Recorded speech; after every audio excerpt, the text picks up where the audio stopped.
how schools in the area are getting prepared for this, and I hate to break it to you college students, but it may not be time to count on classes being canceled yet, and that's because the university's policy is not to cancel classes. President Obama says overhauling the immigration system will have to wait until next year. It's a big night here at the University of Arkansas as former President George H.W. Bush will be taking the stage behind me as part of the Distinguished Lecture Series. Last Thursday, devastating storms hit south of here in Mena, Arkansas, leaving many tornado victims without the necessities that they need. In an interview on ABC's This Week, Treasury Secretary Tim Geithner said tax increases might be necessary at some point to get the budget deficit down. This week, you can trim down those library fines that might be stacking up while helping others. Bigger Fest isn't just about fun and football, it's about the community coming together to serve kids.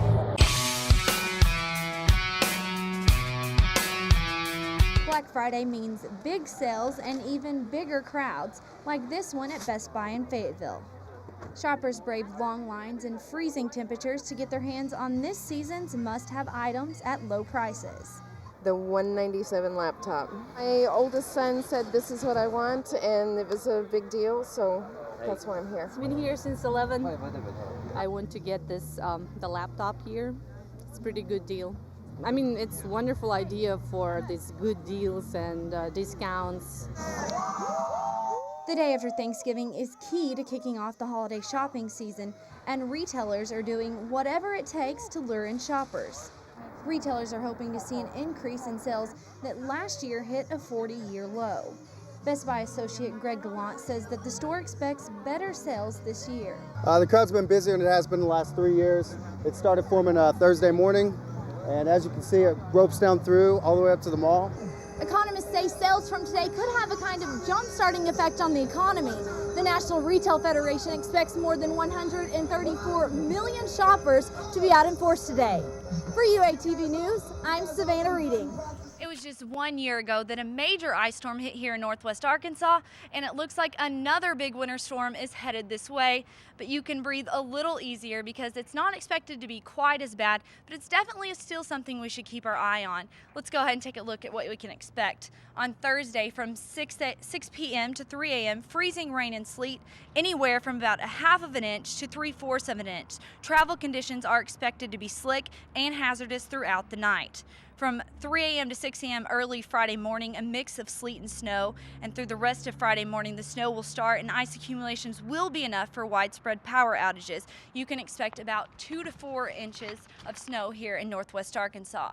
So you may be wondering how schools in the area are getting prepared for this, and I hate to break it to you college students, but it may not be time to count on classes being canceled yet, and that's because the university's policy is not to cancel classes. But if they do have to cancel classes, if it's severe enough, they're going to go ahead and send that to the Raise Alert system. That's those text messages and phone calls that you get. And you can also check out our website where we're going to have those closings and also local area school closings. Now, I talked a little bit about possible power outages, and power companies around the area are getting prepared for that. They have all of their staff on standby, and damaged crews are ready for cleanup if necessary. Companies say customers should just go ahead and prepare for power outages, but it shouldn't be anything like last year. You're just looking at a couple days. We're going to track this storm here at UATV as it approaches, and you can stay up to date online with us at uatvonline.net. Live on the University of Arkansas campus, I'm SaVannah Reading. It's official. It's now against the law in Arkansas to text while driving. But this isn't just an issue on the minds of Arkansans. Texting while driving is even more dangerous than driving drunk. 14 states and the District of Columbia have banned texting while driving, and 5 others are in the process of doing so.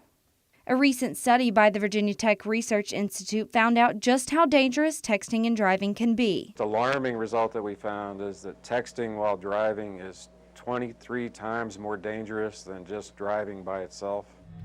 Texting and driving, it's something we've all done, but if some members of Congress have their way, you'll be stepping out of the car to send that next text message. Proposed national legislation would prohibit any driver from sending text or email messages while driving a vehicle. The legislation will send an important message to drivers across the country.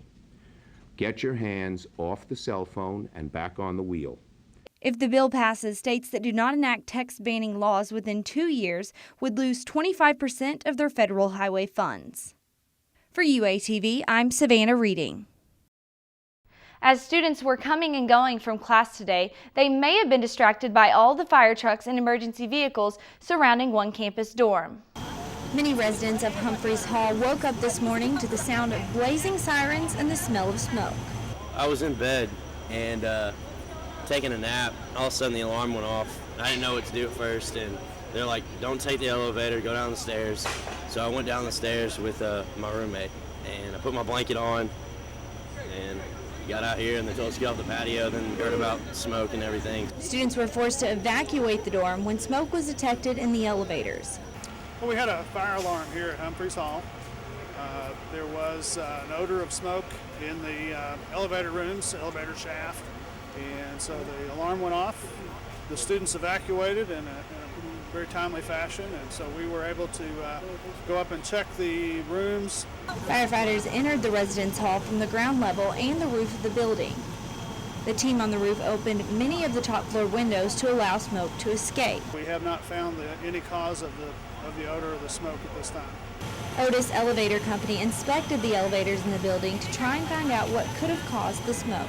Fire officials and UAPD said that the evacuation went smoothly and all students made it out of the building safely. I was on the 6th floor. They shut off the doors to get to the elevator, so we had to go down the stairs, and everybody was just running down because nobody knew what was going on. Everybody was pretty scared, but I tried to calm everybody down, but nobody really took me seriously because I had a blanket on.